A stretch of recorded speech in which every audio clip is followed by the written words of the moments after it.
So I focus a lot of my attention on that long-term monetization, mostly now because, I've done over 300 full gut renovations. So some of that becomes easier and more like riding a bike. What's the number one secret to revitalizing classy neighborhoods? I think the number one secret, not only to C-class neighborhoods, but we see it more in the C-class than you really have to experience in the B and A class. It's picking winners. So when you're in real estate, we all think about like HGTV. We're going to go out and build houses. We're going to full gut renovate, and we're going to focus on development. But what we really don't focus on right now, in my opinion, is picking winners. Whether you're doing commercial real estate, residential real estate, if you were renting out a shopping center, you need to pick a good tenant. And the way that we underwrite today is antiquated, right? We're still just assuming that people are their credit score. And that's about as far as it goes. But people are more than their credit score. And when you get into the C-class neighborhoods and almost everyone has bad credit, now you have to get a bit craftier. You have to get into personality testing. You have to get into durability, and is their job recession proof? You have to get into different levels of underwriting. Like I recently had a tenant in a C-class neighborhood of Baltimore who moved in. They paid the first month, last month security. They might have had like a 550 credit score. They ended up paying 5 months in advance the next month. I got to check 5 months in advance. There are people in A-class, rental property game that don't get that. They don't have that happen like ever.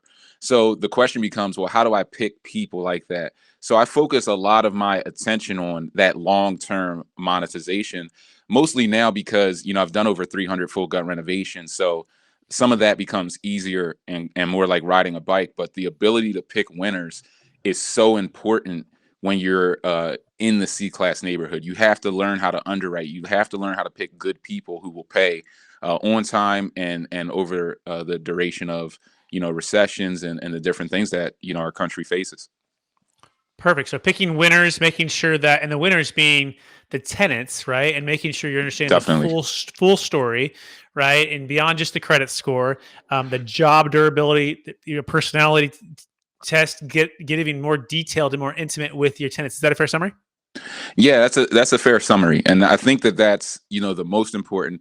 Outside of that, I mean, having grown up in the C class, I have a bit of an advantage, right? So one of my mentors, who was on the commercial real estate side of things, he gave me a principle when I was just getting started. He said, look, you want to get into real estate. I see you're kind of just bent on it. Like you're not going to, no matter what we say, you're just going to go head first into this thing. So here's the principle I want you to have. Buy where you know, rent to who you know, and you'll always be successful.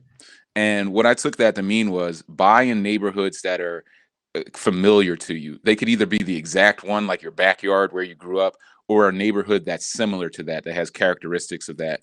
Rent to people who are from a walk of life that you're at now or that you came from, because you're going to be able to understand them, what makes them tick, what problems they face, what they're going through. You're going to be able to work with them better. And if you do those two things, you'll always be successful. And I found that to be the best principle in real estate. So if you grew up in, the suburbs, you might have a lot of success there. There are some people also who look and they say, Brian, should I invest in like mobile homes?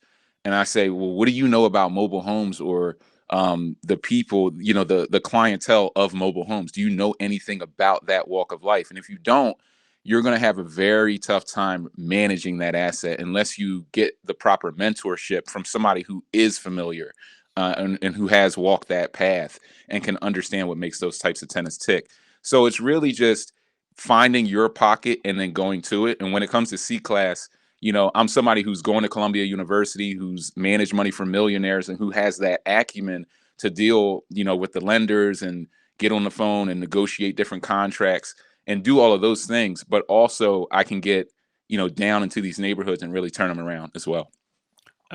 Amazing. I love the way you put that. Buy where you know, rent to people and or have been in your shoes or you've been in their shoes. And it makes sense. There's a saying that goes, don't be the how, hire the who, right? And it's almost like, it's almost like don't buy real estate and try to figure out how to do that or how to be a mobile home park investor or how to do that per se. Now, I mean, you get a partner with you, right? And you take on like the Yeah. financial side of things and the strategies things and the broker relationships and the raising the capital side and negotiate with lenders and all that. And then they're the operations on the ground because they can manage that. So I don't think Brian's not saying that, but what he's saying is, hey, if you're going to start with where you've been or location you already know, and then start with the people that you know and serve. Is that a fair summary? Very fair. You gotta start with what you know, and if you do that, you'll be successful. Because then when things go wrong, you're gonna know exactly the type of people you're dealing with. You're gonna be able to operate and navigate within your environment a lot better than if you're like a fish out of water and you don't even understand this environment to begin with. That's gonna be a recipe for disaster for most people. Fantastic. By the way, you can learn more about and find Brian Grimes on YouTube by going to Brian Loves Cash Flow. Brian Loves Cash Flow.